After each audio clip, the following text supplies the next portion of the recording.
Welcome to ETV prime.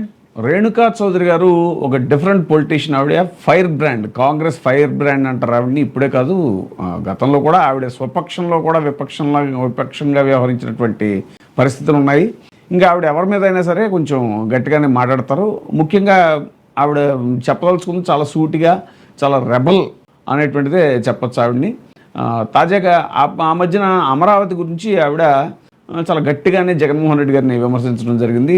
పెట్టు జగన్, కమరావతిని పెట్టు జగన్ అని చెప్పేసి ఆవిడ ఆన్ ఫ్లోర్ రాజ్యసభలో చెప్పడం అంటే మామూలు guts కాదవి. They have to say it. It's not enough to say Amravati. It was Amravati anyway. I had told the then Chief Minister, Pettara peru Amravati, లేకపోతే పిలవరా పేరు కమరావతి, పెట్టు పేరు. I have called it.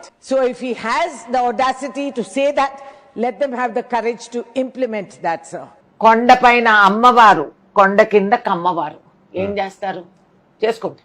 So ఆవిడ అమరావతి విషయంలో చంద్రబాబు నాయుడు గారిని అంత support చేసిన ఆవిడ ఇప్పుడు తాజాగా దీని విషయంలో మాత్రం ఏంటంటే పిల్లల్ని కనమని ఇప్పుడు చంద్రబాబు నాయుడు గారు పదే పదే చెప్తున్నారు. ఇది పిల్లలకి ముగ్గురు గంటే 30,000 ఇస్తాను, నలుగురు గంటే 40,000 ఇస్తాను అంటూ చెప్పుకుంటూ వెళ్తే, పిల్లలి సంపద, పిల్లల కోసం మనం అందరం కూడా కృషి చేయాల్సిన అవసరం వచ్చిందని మీ అందరికీ తెలియజేస్తున్నా.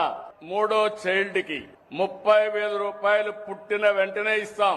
4వ చైల్డ్ కి 40,000 రూపాయలు ఇస్తాం. ఆవిడ తాజాగా చంద్రబాబు నాయుడు గారిని ఉద్దేశించి ఒక ఘాటైనటువంటి వ్యాఖ్య చేశారు. ఆవిడ అది ట్వీట్ కూడా చేశారు. దాని మీద నటి పూనం కౌర్, ఈవిడెప్పుడు పవన్ కళ్యాణ్ని విమర్శించే ఈవిడ తాజాగా పవన్ కళ్యాణ్ విమర్శించే ఈవిడ తాజాగా రేణుకా చౌదరి గారికి రిప్లై కూడా పెట్టి ఈవిడ కూడా చెప్పడం జరిగింది. ఇది ఏంటంటే ముఖ్యంగా ఫస్ట్ రేణుకా చౌదరి గారు పెట్టింది 30,000 for third child, 40,000 for fourth child, fine, but what after child birth, అంటే తర్వాత వాళ్ళకి ఏంటి అనేటువంటిది. అంటే 5గురు పుడితే 50,000 ఇచ్చేస్తారా, ఇలా పెంచుకుంటూ పోతారా? Will the government guarantee that child a job at 20, అంటే ఆ పిల్లాడికి 20 ఏళ్ళు వచ్చేసరికి గవర్నమెంట్ జాబ్ గ్యారంటీ ఇస్తుందా? Will the government guarantee a pay for their education, వాళ్ళ ఎడ్యుకేషన్ గ్యారంటీ ఇస్తుందా?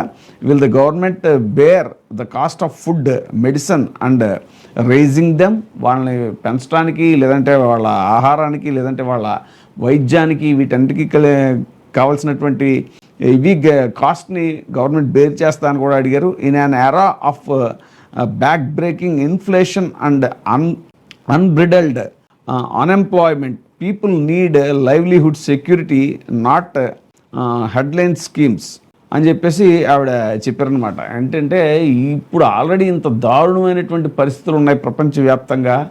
ఏంటంటే ఆహార కొరత కానీ, ఆహార భద్రత కానీ, ఆ ఉద్యోగ భద్రత లేనటువంటిది, నిరుద్యోగం, ఇవన్నీ ఉన్నటువంటి టైంలో ఆ లైవ్లీహుడ్ సెక్యూరిటీ ఉండాలి. కానీ ఈ హెడ్లైన్ స్కీమ్స్ కాదు. 30,000 ఇస్తాను, 40,000 ఇస్తానంటే 30,000 40,000తో ఏమి ఇది వాడి జీవితం అయిపోదు కదా. అంటే మీరు ఆశ చూపించి ఎందుకు కనమంటున్నారు అంటే, గతంలో కమ్యూనిస్ట్ పార్టీ లీడర్ ఒక ఆయన కూడా చాలా పెద్ద మాట అన్నారు చంద్రబాబు నాయుడు గారిని. అంటే ఒక చీప్ లేబర్, మీ తక్కువ కాస్ట్కి లేబర్ని మీరు ప్రొడ్యూస్ చేయాలనుకుంటున్నారా?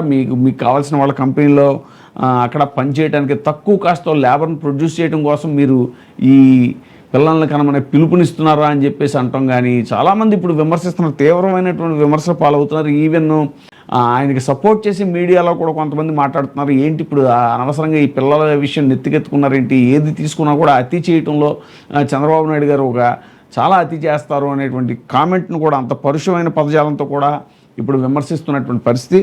ఇప్పుడు రేణుకా చౌదరి గారి మెసేజ్కి పూనం కౌర్ రియాక్ట్ అయ్యి, let's start with Lokesh having more children, thank you for asking this question while there is economic darkness coming up అని చెప్పేసి పూనం కౌర్ ట్వీట్ చేసింది. ఆవిడ రేణుకా చౌదరి ట్వీట్కి ఆవిడ సపోర్ట్ చేస్తూ ఏంటనంటే, మరి నారా లోకేష్ గారు ఆయన 1,000 కోట్లకి 1,00,000 కోట్లకి పడగలెత్తినటువంటి మనిషి, మరి ఆయన కనొచ్చు కదా ఫస్ట్. ఈ చంద్రబాబు నాయుడు గారు ఆయనకి సైజ్ చేయొచ్చు కదా, ఒకే బిడ్డను కన్నారు వాళ్ళు అని చెప్పేసి. అదిగాక ప్రస్తుతం ఉన్నటువంటి ఇది ఆర్థిక మాంద్యం అనాలా, లేదంటే దేశంలో ఉన్నటువంటి చీకటి పరిస్థితుల్లో ఇప్పుడు పిల్లల్ని కనమని ప్రోత్సహించడం ఏంటి, ఇలా తాత్కాలికమైనటువంటి తాయిలాలతోటి పిల్లల్ని కనమని వాళ్ళని ఇది చేసి ఇంకా దేశాన్ని పేదరికంలో నెట్టదలుచుకున్నారా? ఇంకా రాష్ట్రాన్ని, ఏపీ స్టేట్ని నిరుద్యోగం ఎక్కువైపోయి ఇలా రకరకాల సమస్యల్లోకి నెట్టదలుచుకున్నారా అనేటువంటిది కూడా ఇప్పుడు పలు విమర్శకుల నుంచి కానీ విశ్లేషకుల నుంచి కానీ వస్తున్నటువంటి కామెంట్స్. మరి వీటన్నిటిని ఎలా అడ్రస్ చేస్తారో చూడాలి. ఆయన మాత్రం చాలా కాన్ఫిడెంట్గా చెప్తున్నారు. అదేంటో మరి ఆయన వెనకాల ఉద్దేశం ఏంటో అర్థం కావట్లేదు. సరే, ఇదేదో డీలిమిటేషన్ గురించి మాట్లాడారో అప్పుడనంటే జనాభాను బట్టి మనకు సీట్లు పెరుగుతాయి అనేటువంటి దాని గురించి అన్నారు అంటే అర్థం ఉంది. ఇప్పుడు ఆ డీలిమిటేషన్ అనేటువంటిది కూడా వీగిపోయింది. ఆ బిల్లు మళ్ళీ ఎప్పుడు వస్తుందో తెలియదు. మరి ఇంకా అయినా కూడా ఇంకా ఆ నినాదాన్ని పదే పదే ఎందుకు ప్రస్తావిస్తున్నారు చంద్రబాబు నాయుడు గారు అనేటువంటిది ఇప్పుడు ప్రస్తుతం జరుగుతున్న చర్చ. ఇప్పుడే సబ్స్క్రైబ్ చేయండి, లైక్ చేయండి, షేర్ చేయండి. VTV ప్రైమ్, నీ ఉత్తమాభిరుచుల సమ్మేళనం.